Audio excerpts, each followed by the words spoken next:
Terima kasih buat undangannya. Kami sangat mengucap syukur. Dan saya tidak mau mengambil banyak waktu karena sepertinya teman-teman masih mau memuji menyembah Tuhan.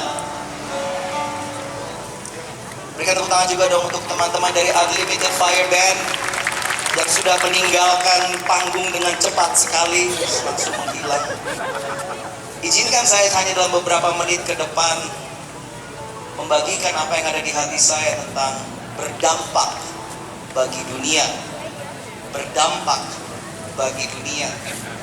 Dan di tengah dunia yang bergerak sangat cepat seperti hari-hari ini, saya tahu ada begitu banyak anak-anak muda, generasi muda yang bertanya-tanya tentang makna dan juga dampak kehadiran mereka di dalam dunia. Bagaimana kita, saudara dan saya, teman-teman, terutama kita yang masih muda, bagaimana kita bisa membawa dampak yang berarti di dalam hidup ini? Ada teman-teman anak-anak muda yang pernah bertanya ini, sebenarnya apa sih tujuan saya, pastor? Bagaimana caranya saya bisa membawa dampak bagi dunia di sekeliling saya? Ada yang bertanya begini, apakah saya harus menjadi seorang influencer? Apakah saya harus menjadi seorang content creator? Apakah saya harus menjadi orang yang terkenal untuk bisa membawa dampak bagi dunia? Beberapa minggu yang lalu, bahkan masih sebulan yang lalu, saya mendapatkan kesempatan yang jujur sangat bersejarah, yaitu saya bisa memimpin pujian, meninggikan nama Tuhan Yesus di sebuah festival musik, salah satu festival musik terbesar di kota Jakarta, yaitu Synchronize Fest. Nah mungkin saya nggak tahu bagaimana dengan Salatiga, tetapi di Jakarta, terutama di ibu kota Indonesia kita ini, yang namanya bisa memuji menyembah Tuhan seperti malam ini secara terbuka, itu sangat amat sulit. Selama puluhan tahun saya melayani Tuhan, saya tahu tidak pernah ada mendapatkan kesempatan di mana ada sebuah festival musik Indonesia yang mengizinkan seorang pendeta seperti saya, seorang pemimpin pujian seperti saya, bisa nyelip di tengah-tengah mahal ini. Dan juga ada Changcuters. Saya nyanyi di tengah-tengah. Saya ingat banget banyak teman-teman bertanya, nanti Kak Siti, Pastor Siti mau nyanyi lagu apa? Apakah Pastor Siti mau nyanyi lagu-lagu cover-cover aja? I said no. Saya akan hadir di Synchronize sebagai diri saya, yaitu anak Tuhan, sebagai hamba Tuhan, sebagai worship leader. Dan saya akan meninggikan nama Tuhan Yesus apapun konsekuensinya. Karena jujur kita juga tidak tahu apa yang akan terjadi malam itu. Tetapi Tuhan bergerak dengan sangat luar biasa. Nah setelah kejadian tersebut, ada begitu banyak teman-teman yang telepon saya, ada begitu banyak hamba Tuhan yang bertanya kepada saya, bagaimana caranya kamu bisa masuk ke dalam sebuah acara sekuler seperti itu? Kok kamu bisa berdampak seperti itu? Tapi saya bilang begini kepada mereka, saya tidak menganggap itu sebagai sebuah dampak yang besar, karena buat saya apa yang terjadi di Synchronize Fest itu semuanya sekedar buah daripada perkenanan dan anugerah daripada Tuhan. Gak ada hebat-hebatnya sama sekali.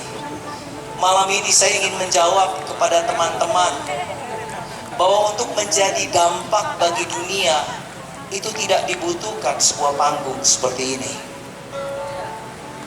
Gak ada yang amin di tempat ini.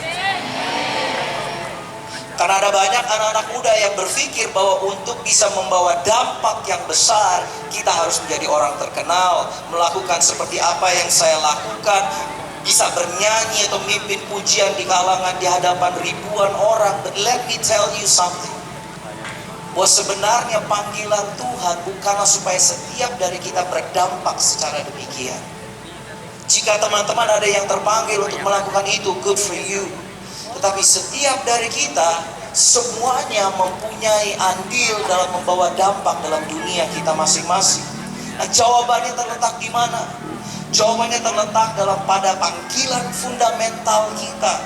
Sebuah panggilan yang bukan sekedar pilihan, tetapi sebuah bagian yang tidak bisa dipisahkan dari identitas kita. Saya baca apa yang Yesus katakan dalam Matius 5 ayat 13. Saya yakin kebanyakan dari kita pasti sudah pernah mendengar firman Tuhan ini. Yesus berkata begini, kalian adalah garam dunia. Nggak ada yang amin di sini, cuma satu orang di depan. Kalian adalah, semuanya katakan adalah. Bukannya kalian akan menjadi garam dunia, bukan dikatakan kalian suatu hari akan menjadi garam dunia, tetapi saat ini pun saudara dan saya, kita semua adalah garam. Kita sudah asin. Firman Tuhan mengatakan begini, Yesus berkata, kalau garam menjadi tawar, mungkinkah diasinkan kembali? Tidak ada gunanya lagi, melainkan dibuang dan diinjak-injak orang. Artinya, kalau garamnya nggak asin, tidak ada gunanya. Nah, teman-teman harus mengerti bahwa di zamannya Yesus, garam itu valuable, mempunyai nilai yang sangat tinggi. Karena garam itu adalah pengawet, garam itu adalah pemurnian, garam itu adalah sebuah nilai ekonomi, ada nilainya. Bahkan menurut sejarah dikatakan bahwa para prajurit Romawi, gaji mereka dibayarkan dengan garam. Itu sebabnya kalau teman-teman tahu dalam bahasa Inggris, kata gaji adalah katanya salary. Salary dalam arti gaji. Diambil dari kata sal, yaitu garam. Artinya garam mempunyai nilai yang sangat luar biasa. Dan garam memberikan rasa dalam kehidupan. Ada di sini yang suka makan tanpa garam sama sekali? Tidak ada. Karena garam adalah pemberi rasa dan juga pemberi kehidupan. Artinya waktu Yesus berkata, kalian, you and me, saudara dan saya adalah garam dunia. Yang Yesus sedang katakan adalah ini, bahwa saudara dan saya hidup untuk bisa memelihara, memurnikan, dan memperkaya dunia secara rohani. Itulah dampak kita. Itulah dampak saudara yang sedang duduk di alun-alun ini. Nah, lanjut lagi, dikatakan begini, ayat berikutnya, ayat 14. Kalian adalah terang dunia. Amin, cuma sedikit. Kita adalah terang di Salatiga.